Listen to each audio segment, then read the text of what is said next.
RRI mempersembahkan RRI Playgo. RRI Playgo adalah aplikasi resmi Radio Republik Indonesia. Dengan satu sentuhan, Anda bisa mengakses Pro 3 Suara Identitas Keindonesiaan, Voice of Indonesia, Channel 5, RRI Radio untuk mengakses jaringan RRI Radio Pro 1, Pro 2, Pro 4. RRI Net, tonton apa yang Anda dengar. RRI Online, RRI 30 Detik, Beyond, RRI Max, Editorial. Semua layanan ini bisa Anda dapatkan hanya dengan satu aplikasi, RRI Playgo. Assalamualaikum warahmatullahi wabarakatuh dan selamat malam pendengar juga pemirsa RRI dimanapun Anda berada. Kita kembali dalam obrolan budaya produksi Radio Republik Indonesia Palu edisi malam hari ini di hari Minggu tanggal 11 April 2021. Bersama saya Kadek Andika, presenter Anda di malam hari ini. Kita akan membahas berbagai hal sekaitan dengan budaya Nusantara dalam obrolan kita malam ini. Pendengar dan pemirsa RRI Net, banyak bencana yang terjadi di setiap daerah, termasuk di Sulawesi Tengah sendiri. Sederet bencana terjadi, terutama kalau kita mengingat bencana yang terjadi pada 3 tahun silam di 28 September 2018. Hal tersebut tentu tidak lepas dari ingatan seluruh masyarakat Sulawesi Tengah, khususnya yang berada di 3 wilayah terdampak. Nah, baru-baru ini pula terjadi bencana di Desa Beka, Kecamatan Marawola yang juga terjadi. Mengingat memang Sulawesi Tengah ini menjadi salah satu daerah yang rawan bencana, terutama karena kita dilewati oleh Sesar Palu Koro dan juga berada dalam Ring of Fire atau cincin api Pasifik. Nah, membahas seputar bencana tentu kita akan membahas mengenai hal-hal yang berkaitan dengan geologi, tapi juga kita tidak bisa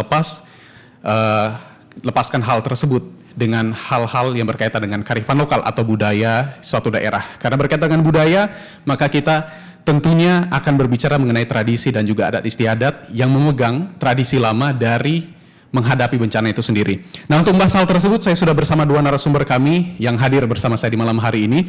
Untuk yang pertama, bersama saya Dr. Sukaryan Tanwil, STMT. Beliau adalah ahli geologi dari Universitas Tadulako. Selamat malam. Selamat malam. Selamat malam. Saya panggilnya Tuaka ya supaya lebih akrab dan juga enak. Siap, Pak Tuaka. Oke. Untuk yang berikutnya ada Pak Ihsan Jorini M. Hum. Beliau adalah arkeolog pada Ikatan Ahli Arkeolog Indonesia. Selamat malam Tuaka. Selamat malam. Salam sehat selalu. Terima kasih sudah hadir bersama kami di malam hari ini. Dan untuk membahas kaitan hal tersebut, untuk yang pertama saya akan berbincang kepada Pak Dokter terlebih dahulu Pak Dokter ya, karena beliau adalah seorang ahli geologi, jadi yang tentunya mengetahui seperti apa seluk-beluk yang ada di Sulawesi Tengah ini pada khususnya. Nah, Pak Dokter, seperti apa saat ini kondisi geologi di Sulawesi Tengah pasca bencana khususnya saat ini? Ya, terima kasih. Saya memulai dari Indonesia, ya Indonesia. Pulau Indonesia ini atau beberapa pulau di Indonesia termasuk Sumatera, Kalimantan, Jawa, Bali, Papua, Maluku. Nah, ini tidak terlepas dari akibat dari 3 lempeng, ya. 3 lempeng yang bekerja. Yang pertama itu yang berada di selatan, ya, di selatan itu namanya Indo-Australia. Nah, Indo-Australia ini dia mengarah dari selatan ya ke utara ya, ke tenggara juga. Ya, kemudian yang kedua itu lempeng Erosia. Nah, Erosia itu yang dari tenggara itu ke arah ke utara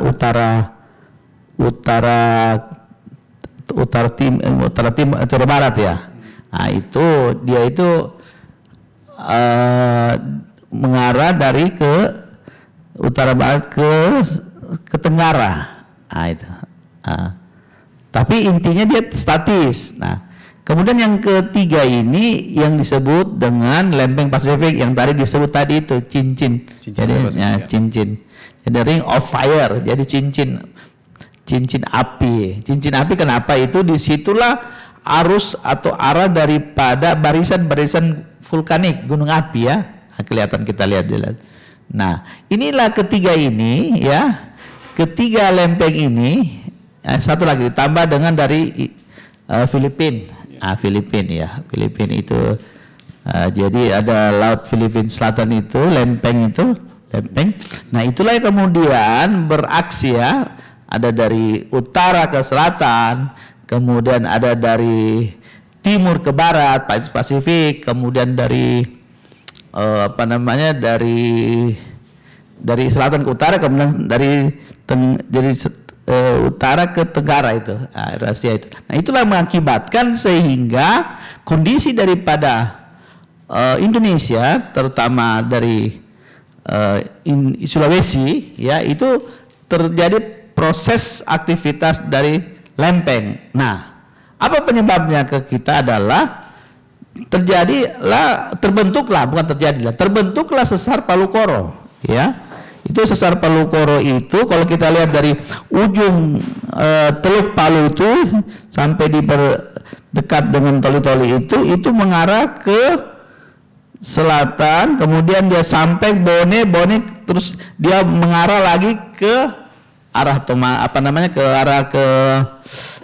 sesar Matano ya, Matano. Nah, inilah yang menyebabkan sehingga terjadi proses. Nah, kenapa sampai terjadi itu adalah aktivitasnya ini kita lihat ya. Sebetulnya kita lihat ini kalau dari hasil penelitian kami ini, penelitian kemarin itu yang antara JICA kemudian dari LIPI, kemudian dari Universitas Tadulako, teman-teman dari akademisi ini kita teliti bahwa benar ya dari hasil penelitian kita melalui trenching atau disebut dengan parit, ya, kalau istilahnya paleoseismologi itu adalah bagaimana kita melihat ulang tahun dari gempa atau gempa yang besar. Dari pengulangan seperti itu. Jadi kita kemarin kita dapatkan itu di pembuatan parit itu 3 lapisan. Nanti di Pak Iksan nanti sampaikan mungkin karena begini.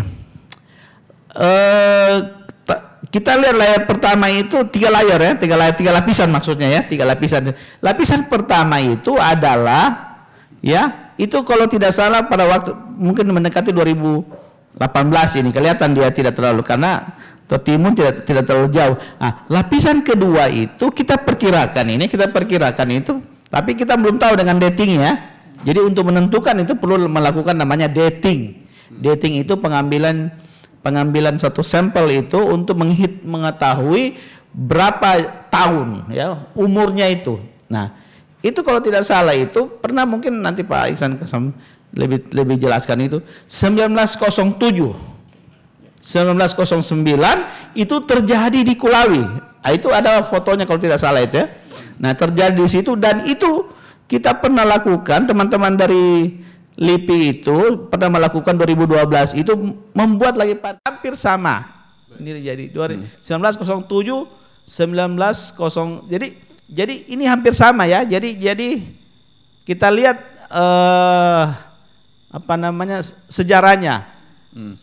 Dia itu ada beda 2 tahun atau 1 tahun. Contohnya 1907 ya, itu terjadi gempa yang hampir sama di tempatnya itu. Kemudian 2 tahun kemudian 1909 terjadi gempa yang besar. Sekitar 8 ya, 8 ya. Itu yang terjadi di Kulawi ya. Baik. Nah, ini mungkin Pak nanti dianukan. Nah, kemudian kita melakukan dating itu. Nah, setelah itu kita hubungkan dengan hasil kita, ternyata bahwa siklusnya itu adalah 100 sampai 130 tahun. Itu sudah perhitungan pasti atau masih perhitungan kasar sih Pak Dokter ya?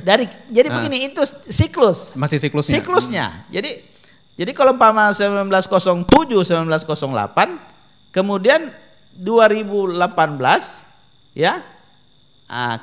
2018 mungkin 2015 atau 2016 itu ada 2 tahun sebelum itu terjadi di Kulawi itu.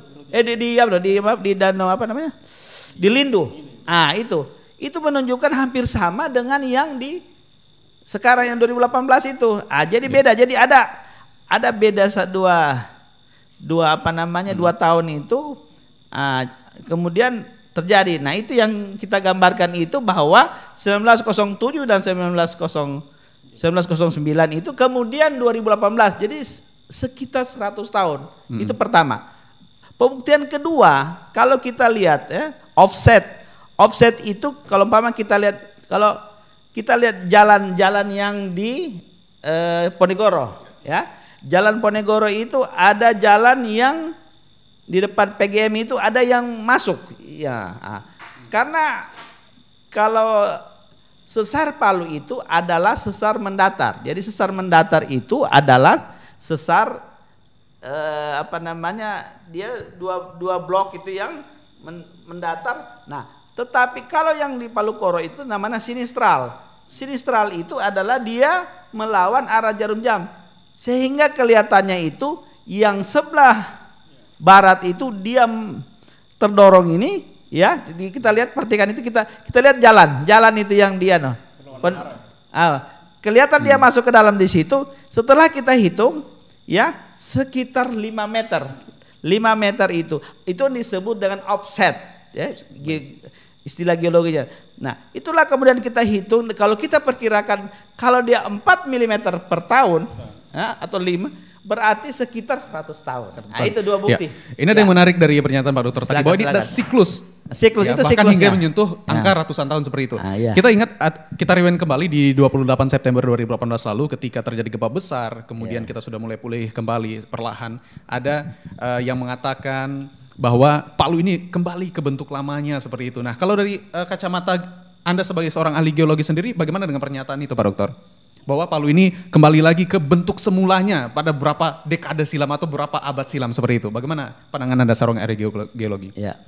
Jadi sebetulnya begini, kalau gempa itu kan sebenarnya pelepasan energi. Dia dilepas. Nah, kenapa dia lepas itu? Itu adalah jadi begini, dua blok itu, yang kemudian dua blok itu yang kiri dan kanan itu.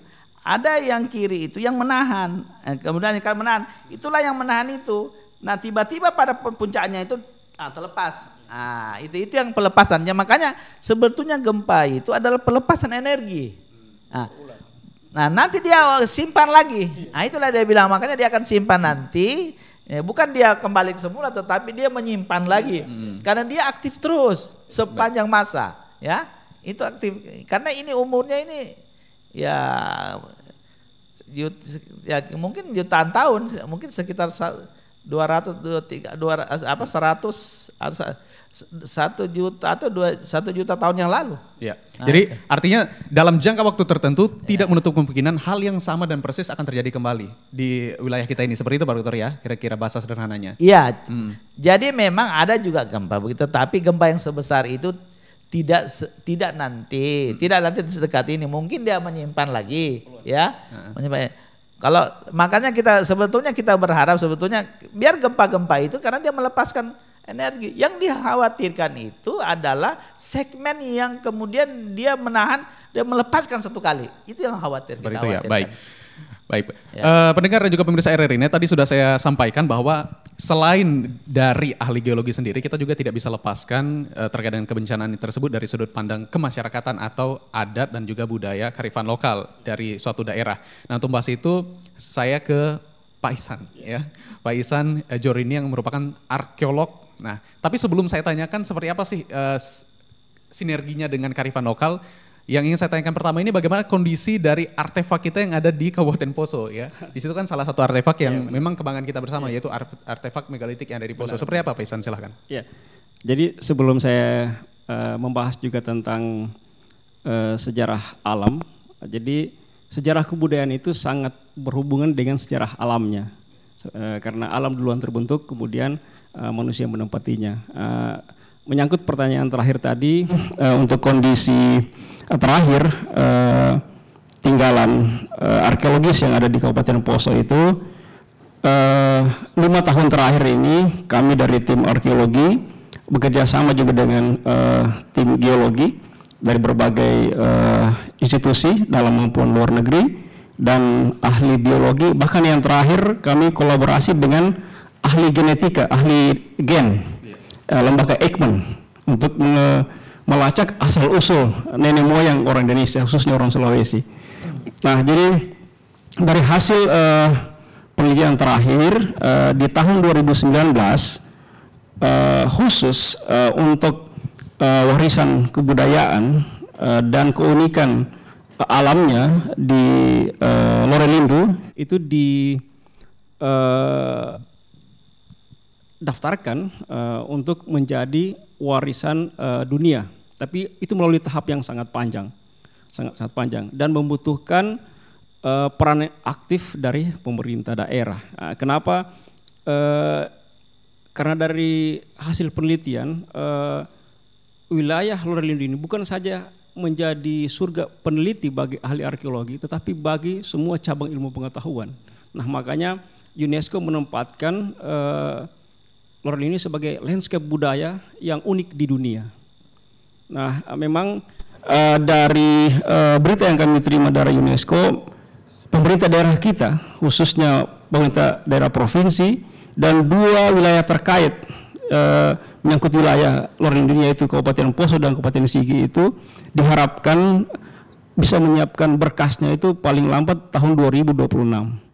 Sebenarnya kita tidak perlu menunggu waktu yang selama itu karena data teknis dari teman-teman geologi itu sudah sangat lengkap. Apalagi di sisi lain sebenarnya bencana-bencana geologi itu membawa berkas tersendiri kepada ahli-ahli geologi. Jadi banyak hal-hal yang baru yang terungkap, misalnya menyangkut sejarah bumi kita ini.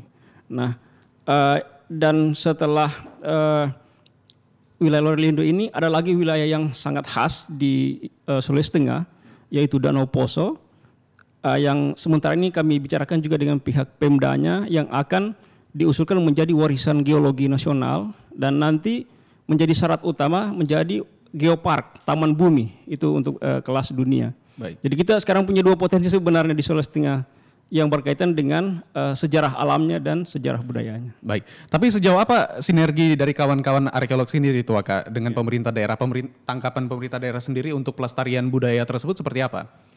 Jadi ada hal yang berkembang setelah kita ambil hikmah dari peristiwa 28 September 2018 dalam urusan mitigasi. Yang sebelumnya peran dari data-data arkeologis itu belum diikutkan dalam misalnya penyusunan RT RW atau pelajaran mitigasi berbasis kearifan lokal di sekolah-sekolah sampai ke perguruan tinggi. Sejak bencana itu di 2019 data-data sejarah maupun arkeologis itu menjadi bagian penting dari kurikulum pendidikan mitigasi berbasis kearifan lokal.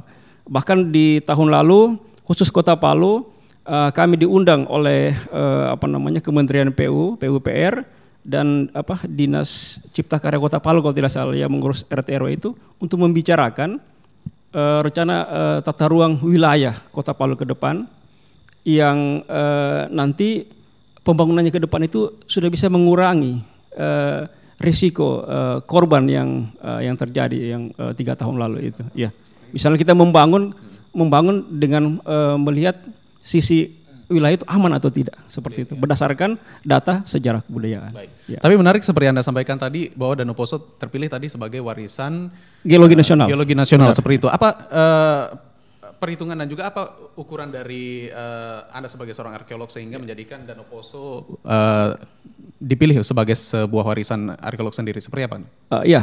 Sebenarnya dalam hal regulasi di tahun 2019 ada Perpres Peraturan Presiden tentang bagaimana sebuah wilayah itu akan diusulkan menjadi warisan geologi nasional. Jadi ada tiga keunikan utama yang harus dibuktikan ya, Pertama, keunikan dari sisi geologi yang tadi sudah dijelaskan oleh Pak Soekardan. Yang kedua dari sisi budaya atau tinggalan arkeologis. Keanekaragaman budaya ini maksudnya bukan hanya tinggalan yang sudah tidak digunakan atau dimanfaatkan, tetapi tradisi yang masih hidup, yang ada hubungannya dengan sejarah alam misalnya tadi, misalnya kearifan lokal suku Pamona, suku Kaili, suku Lore dalam menghadapi bencana misalnya.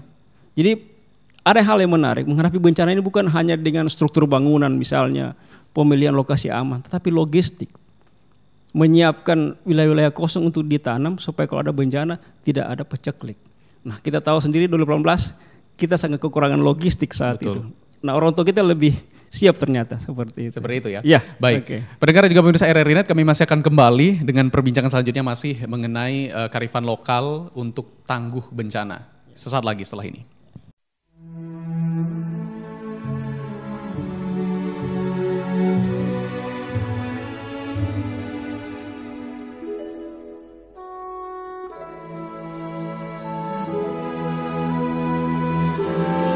Nasionalisme adalah paham kebangsaan dari masyarakat suatu negara yang memiliki kesadaran dan semangat cinta tanah air dan bangsa yang ditunjukkan melalui sikap dan tingkah laku individu atau masyarakat. Nasionalisme dapat kita kenali dari karakteristiknya. Nasionalisme memiliki ciri-ciri antara lain adanya persatuan dan kesatuan bangsa, adanya organisasi modern yang sifatnya nasional, perjuangan yang dilakukan sifatnya nasional. Nasionalisme bertujuan untuk kemerdekaan dan mendirikan suatu negara merdeka di mana kekuasaan tertinggi berada di tengah rakyat. Nasionalisme lebih mengutamakan pikiran, sehingga pendidikan memiliki peranan penting dalam mencerdaskan kehidupan bangsa. Semangat nasionalisme juga tertuang dalam Pancasila, yaitu pada sila ketiga Pancasila yang bunyinya Persatuan Indonesia, dengan ciri-ciri rasa cinta terhadap tanah air dan bangsa Indonesia, rela berkorban demi kepentingan bangsa dan negara, bangga memiliki tanah air dan bangsa Indonesia, memposisikan kepentingan bangsa dan negara di atas kepentingan pribadi dan golongan. Yang masyhur permai di kata orang. Tiga RRI.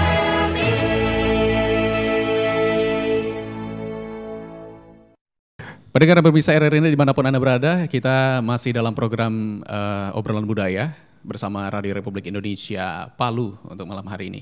Nah, sekaitan dengan kearifan lokal untuk tangguh bencana, itu menjadi satu hal yang bisa kita katakan saat ini juga perlu kita lakukan demi mendukung masyarakat yang tangguh bencana saat ini.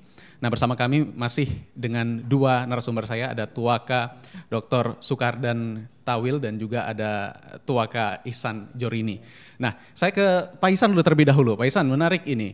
Saya ingin bertanya sekaitan dengan sinergi bencana ini dengan kearifan lokal. Dari sudut pandang arkeolog sendiri, seperti apa Anda melihat kearifan lokal saat ini didorong sebagai salah satu hal yang perlu dimitigasi demi ketangguhan bencana? Seperti apa?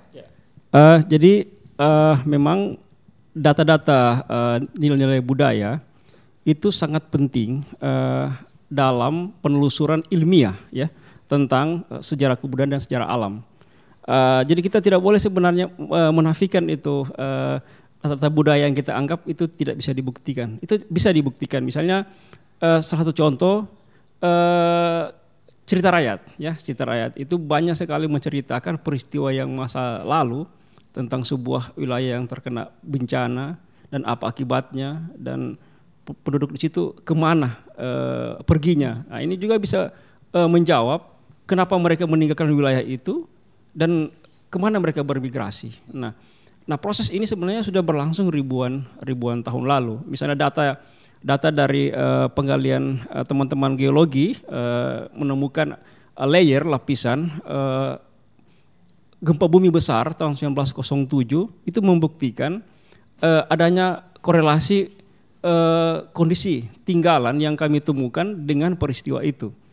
Misalnya peninggalan megalitik yang kalau kita hitung beratnya sampai ratusan bahkan ribuan ton, yang sulit sekali manusia memindahkannya, itu bisa terguling hanya karena oleh peristiwa gempa yang besar.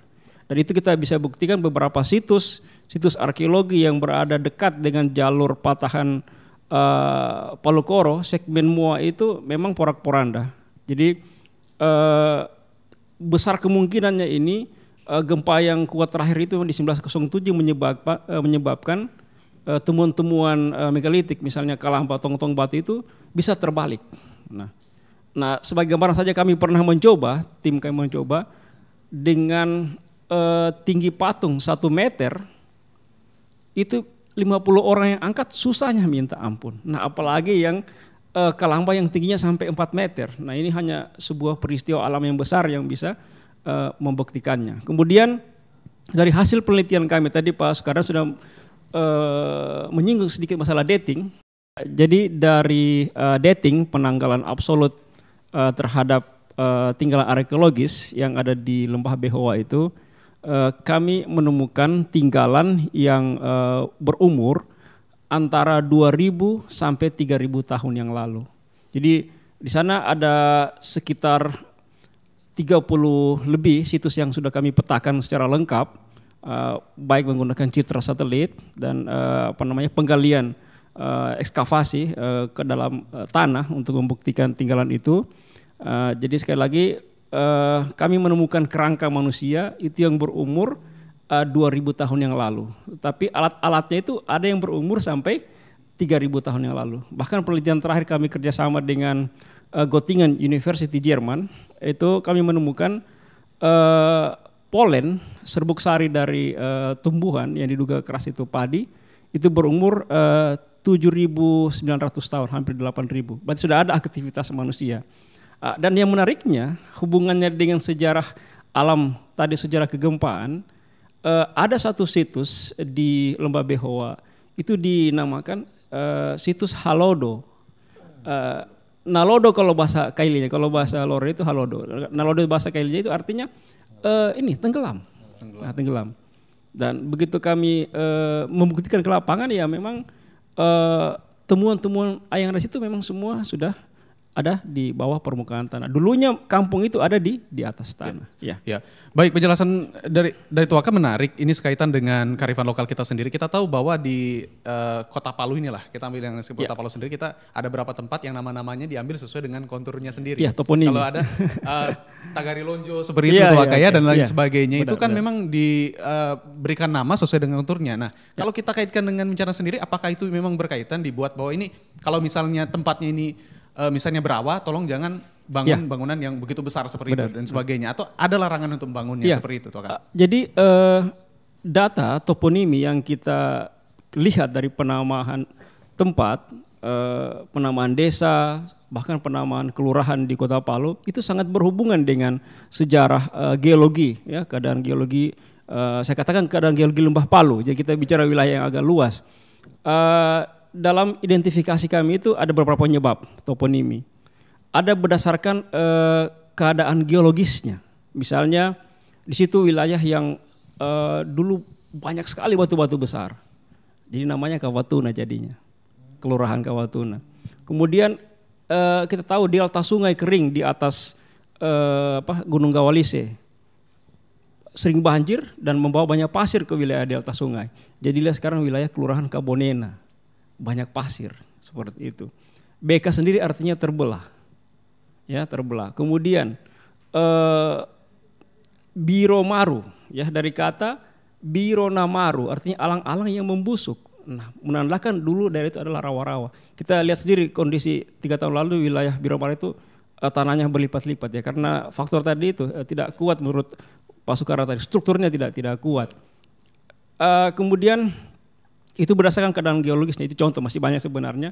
Ada juga berdasarkan penamaan dari tumbuhan yang di sekitar situ, keadaan biologisnya, misalnya talise, lere, donggala. Itu donggala ada 2, donggala kodi dengan donggala di Banawa. Itu berdasarkan nama-nama pohon. Nah, ada berdasarkan peristiwa setelah gempa wilayah itu dihuni, misalnya Kaombona, Tatura dari kata longsor, natura, seperti itu. Tagari Lonjo yang tadi dikatakan itu. Lonjo artinya terbenam. Jadi beda kata tenggelam dengan terbenam. Nah, toponimi itu mengisyaratkan kepada kita bahwa leluhur kita yang dulu tinggal di Lembah Palu sudah bisa mengidentifikasi mana wilayah yang aman dihuni, mana tidak. Itu yang kita petik. Bisa menjadi pelajaran buat kita dalam penyusunan RT RW mana wilayah yang boleh dijadikan kawasan pemukiman penduduk, mana ruang untuk publik. Nah, contoh Jepang tidak semua melarang aktivitas di wilayah yang pernah terjadi gempa. Tapi di wilayah yang pernah terjadi gempa atau bencana tsunami boleh untuk publik, tapi tidak boleh untuk pemukiman supaya ada pemanfaatannya. Nah, Baik, ini mungkin pelajaran buat kita. Jadi memang sejak beribu-ribu tahun yang lalu nenek moyang kita sudah memikirkan hal itu. Jadi Ya, dibuatlah, benar. ditinggalkanlah artinya warisan hanya dalam bentuk nama agar Benar, ya. sebagai pengingat seperti itu. Ya, Nah, benar. saya ke Pak Dokter. Pak Dokter, sekaitan dengan hal itu tadi sudah disinggung mengenai RT RW dari teman-teman di Untat sendiri seperti apa? Sudah ada melakukan pemetaan zona rawan bencana sendiri untuk kita di wilayah Sulawesi Tengah ini, khususnya di Kota Palu dan sekitarnya. Apakah juga menggunakan penjelasan yang panjang tadi dari Pak Ihsan, Pak Dokter? Silakan. Ya, terima kasih. Kalau kita melihat dari beberapa kejadian-kejadian yang terjadi pada 2018 itu seperti likuifaksi, ya. Likuifaksinya itu kan kelihatannya yang di daerah Petobo, ya, di daerah Petobo. Kemudian yang di daerah Balaroa, Joneoge, ya. Nah, inilah semua yang sebetulnya dari segi geologinya ini bahwa di daerah itu adalah yang pertama adalah rata-rata itu adalah batuan hasil pelapukan. Nah, kemudian yang kedua itu aluvial ya. Nah, kemudian yang ketiga itu air tanahnya dangkal. Air tanahnya dangkal. Kemudian yang keempat itu gempa yang besar di atas 7. Nah, itulah mengakibatkan sehingga terjadi namanya likuifaksi. Ya, likuifaksi itu kelihatannya itu bahwa sebetulnya air yang keluar itu diakibatkan oleh gempa karena air tanah yang dangkal. Nah, itu yang pertama. Kemudian yang kedua, untuk daerah tsunami. Nah, Teluk Palu ini sebetulnya itu diakibatkan adalah landslide sebetulnya. Di teluk itu terjadi landslide atau dengan disebut dengan longsor. Daerah longsor. Jadi kalau kita lihat ini seperti contohnya yang di Aceh itu tsunami itu yang akibat daripada satu sesar menurun sesar normal ya, di mana satu lapisan yang kemudian dia masuk yang disebut dengan subduksi sehingga kelihatannya itu air itu begitu, kalau di sana kan air gempa dulu, kemudian surut air, toh? Makanya orang berlari pergi kemudian setelah itu dia naik lagi. Setengah jam kemudian naik. Kalau kita tidak, kita cuma 8 menit kalau tidak salah itu. Atau 4 menit lah, 4 menit itu kalau tidak salah. 4 menit. Nah, landslide itu kita seperti air di loyang itu kan, air di loyang. Nah, begitu dia tek, itu. Nah, jadi dia begitu kita masukkan satu turun itu sehingga air itu yang berpercek ke kiri kanan itu ya. Nah, karena apa? Terjadi penurunan ya, penurunan di Teluk Palu. Nah, diakibatkan oleh gempa yang besar. Nah, di mana itu dibuktikan dengan pengukuran kedalaman atau balimetri kali ya. Batimetri ya. Itulah kedalaman. Jadi beberapa tempat itu terjadi penurunan. Ya, sehingga itulah mengakibatkan terjadi tsunami. Nah, tsunami. Ya, sehingga beberapa daerah kan cuma dari sekitar situ kan, begitu surut langsung. Tetapi dia sempat 4 menit itu kalau tidak salah ya, 4 menit itu sehingga terjadi itu. Nah, yang kedua juga di daerah situ di Teluk Palu itu memang ada sesar. Jadi ada arah Palu Koro itu, sesar Palu Koro yang langsung menuju ke teluk itu. Dia sejajar dengan pantai atau pantai di sebelah barat. Nah, jadi bentuknya begitu. Nah, mengikuti daripada itu.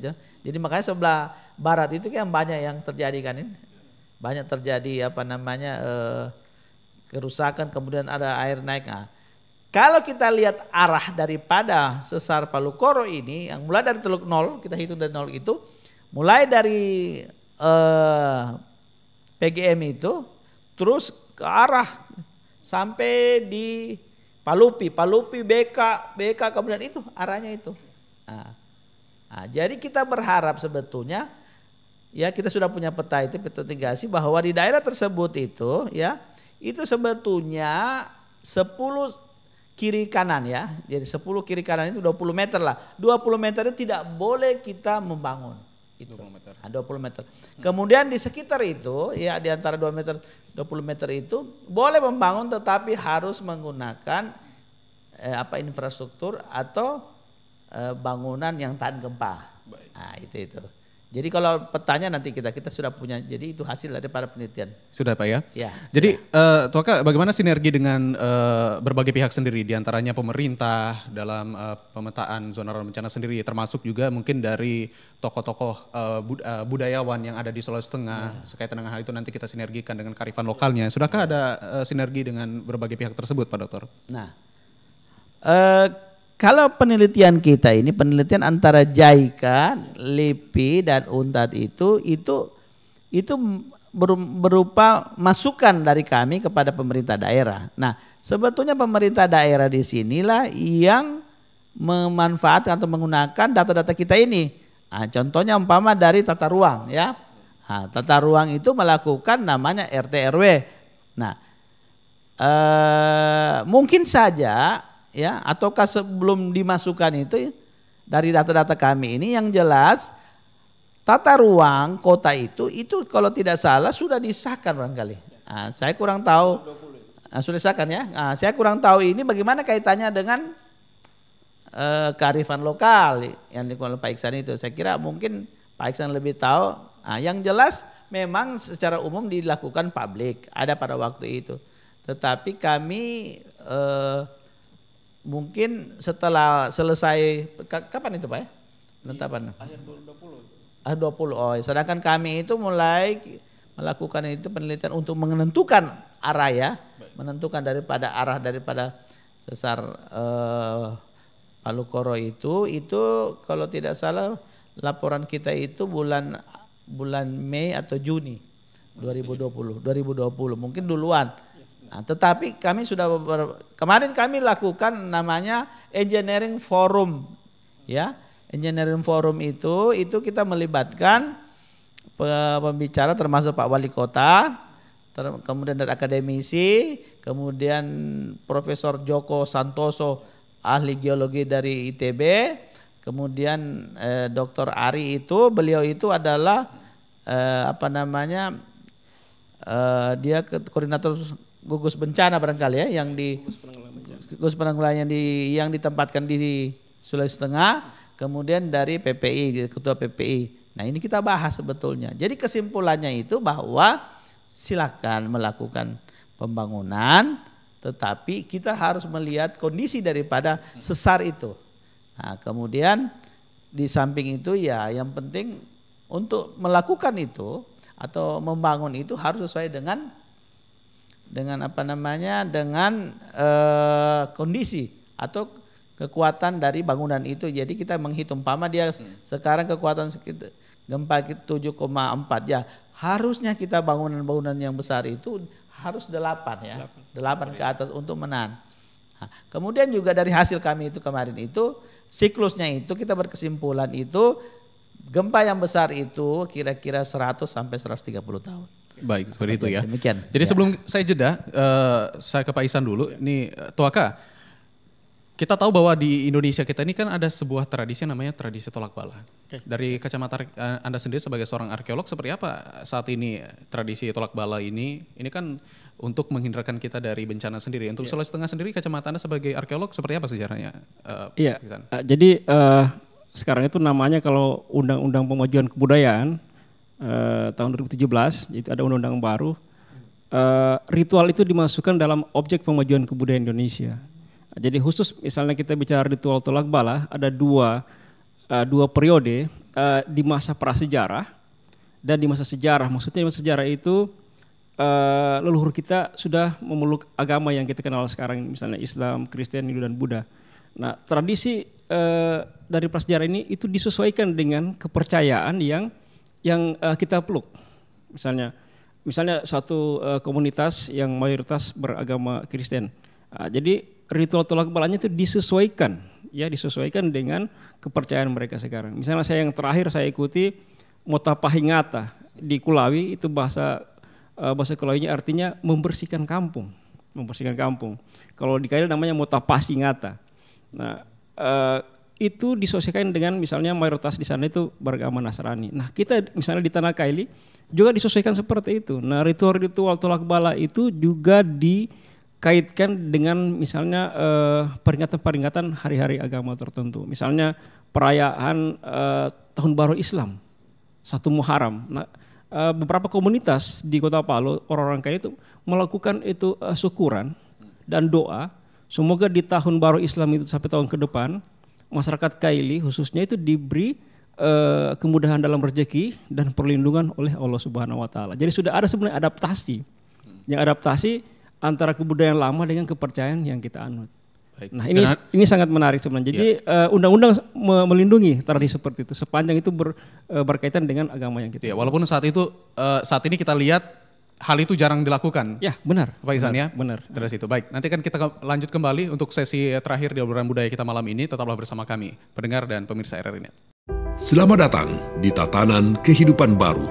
Kita saat ini dihadapkan pada ketidakpastian. Tidak pasti kapan corona akan berakhir. Banyak ketidakpastian yang harus kita hadapi. Di satu sisi, virus corona juga telah merubah banyak hal di kehidupan kita tanpa kita sadari.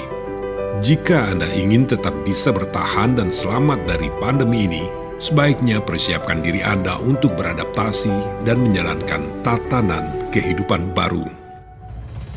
Dalam prediksi tatanan kehidupan baru, kesehatan dan kebersihan menjadi komoditas nomor 1.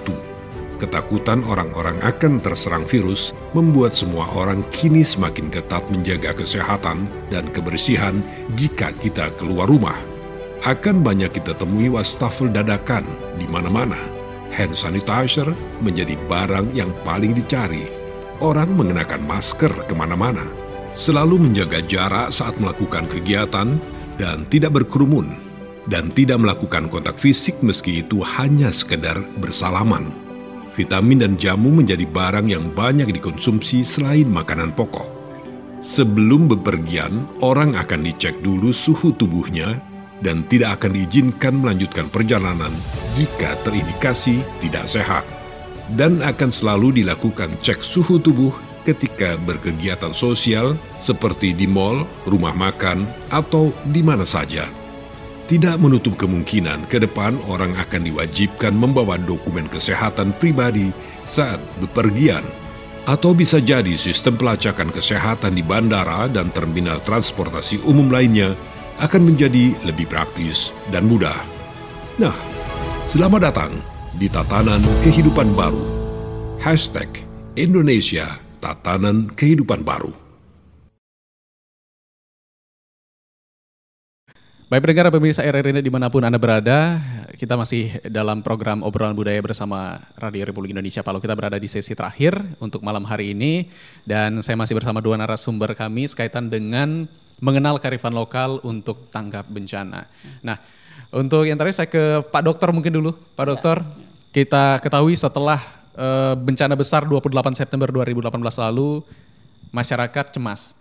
Jika ada sedikit goyang semuanya lari seperti itu ya, goyang dalam artian gempa dalam skala yang lebih kecil seperti itu Pak Dokter ya. Sementara artinya mitigasi bencana kita ke masyarakat juga minim, sosialisasi dalam bentuk apapun juga minim, termasuk dari early warning systemnya kita juga minim seperti itu. Tapi yang ingin saya tanyakan kepada Anda sebagai seorang ahli geologi, perlukah kita masyarakat, khususnya di wilayah Sulawesi Tengah sendiri, khawatir berlebihan jika dalam waktu ke depan terjadi bencana walaupun dalam skala yang kecil? Seperti apa Pak Dokter? Silakan. Sekaligus closing statement mungkin ya. Ya, sekira tidak perlu kita terlalu khawatir. Makanya sebetulnya ada ada satu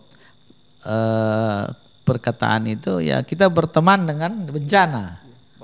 berdamai dengan bencana. Karena kalau kita tidak bisa menerima ini kondisi, kenapa harus tinggal di Palu, ya kan?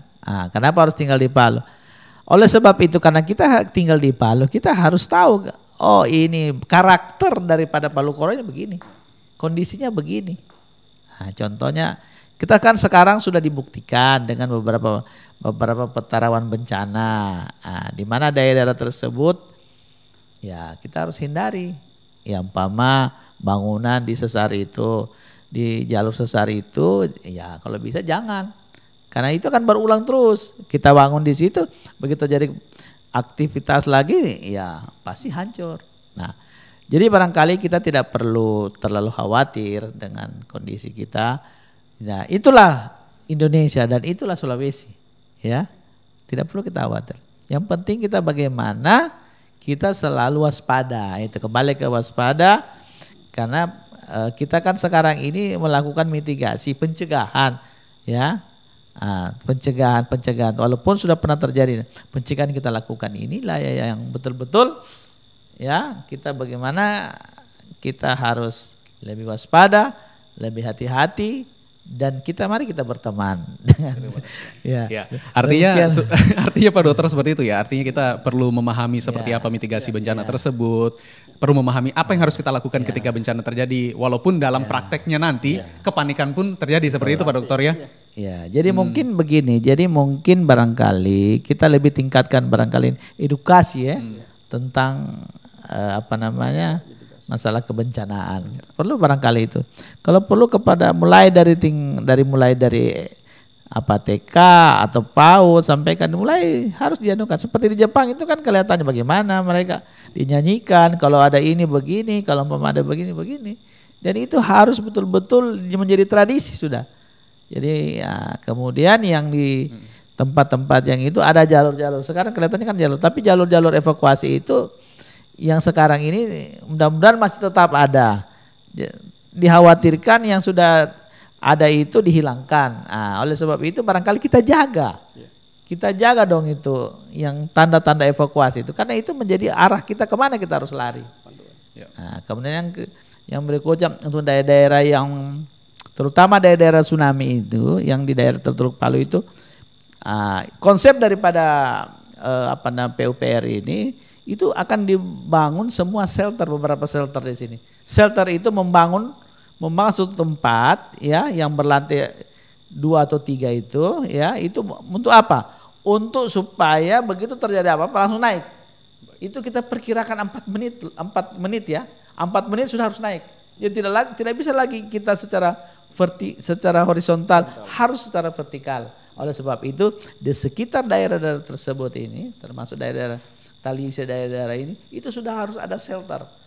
Kalau tidak salah sekarang dia IAIN itu sudah dibentuk itu, sudah dibangun itu sebetulnya, dan itu tidak boleh ada semacam pagar. Jadi orang masuk langsung naik, bebas. Nah mungkin itu satu contoh. Di tempat lain kan contoh. Kan kita sudah kemarin kalau Bapak bisa lihat itu sudah ada tanggul. Nah tanggul itu dibuat itu memang itu masih dasar, tetapi itu nanti akan dibentuk permanen. Jadi tidak perlu kita ragu. Pemerintah kalau saya lihat dia punya program, cuma ya yang penting kita harus waspada. Jadi yang terpenting seperti itu Pak ya. Jangan hanya gempa tapi juga mitigasi dalam bencana lainnya seperti likuifaksi yang terjadi, tsunami dan sebagainya seperti itu. Oke. Yang terakhir mungkin ke Pak Ihsan. Pak Ihsan, jika tadi ada nama-nama yang menjadi warning kita dari nenek moyang terdahulu berkaitan dengan hal tersebut, kalau Anda sebagai seorang arkeolog, bukti-bukti fisik apa yang ada di Sulawesi Tengah ini? Seperti misalnya bukti fisik yang menggambarkan bahwa di sini pernah terjadi bencana seperti ini. Jadi dari sisi arkeologis itu kami telah membuktikan banyaknya kampung-kampung tua itu ditinggalkan oleh penduduknya karena bencana yang besar. Misalnya salah satu desa di Sigi itu sudah mengalami perpindahan yang ke-14 kali. Nah ini salah satu contoh saja. Kenapa berpindah sampai ke-14 kali? Ternyata nanti di posisi perpindahan yang ke-14 baru mereka menemukan wilayah yang aman untuk bermukim. Nah itu salah satu contoh. Kemudian dari segi tadi Pak Sukardan sudah menyebut pentingnya edukasi dalam mitigasi.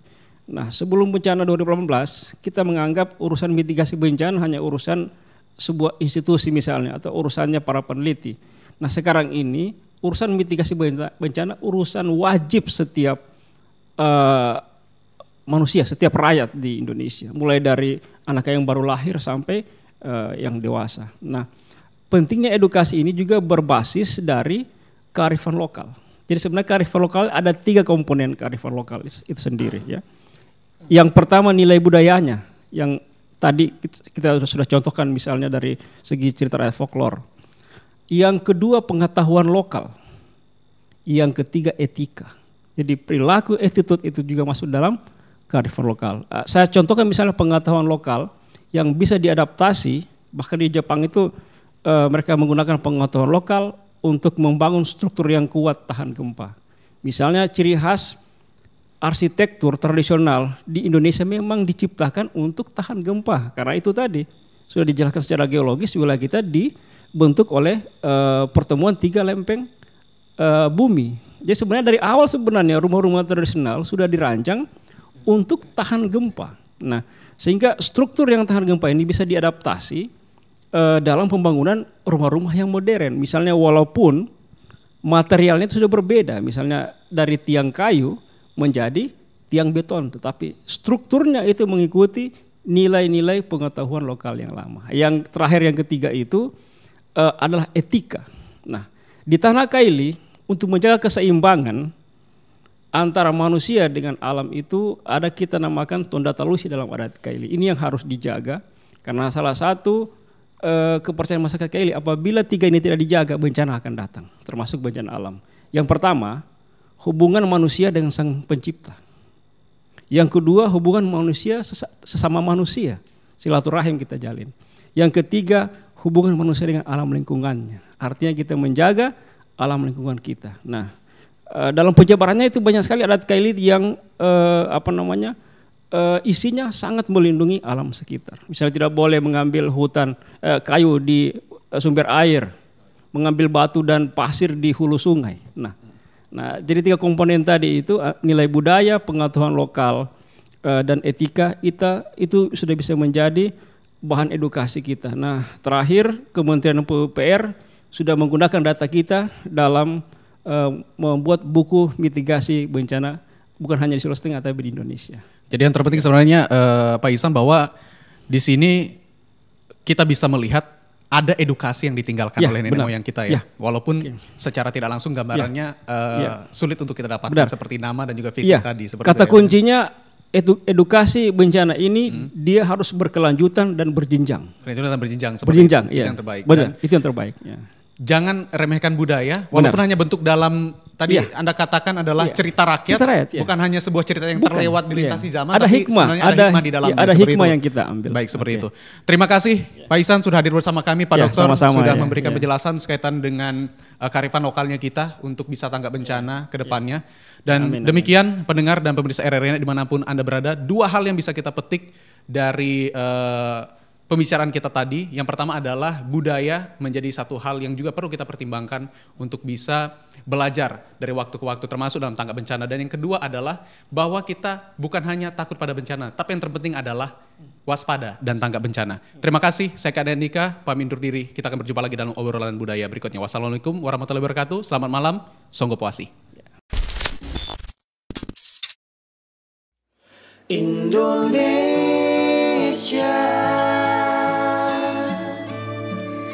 hadapilah dengan tulus dan ikhlas. Ini pasti berlalu. Indonesia.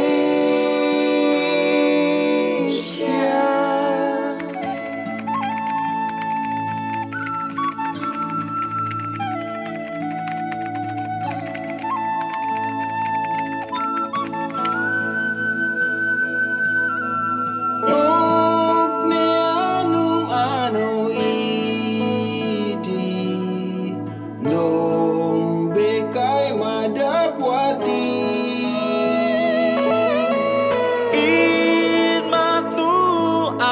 bangsa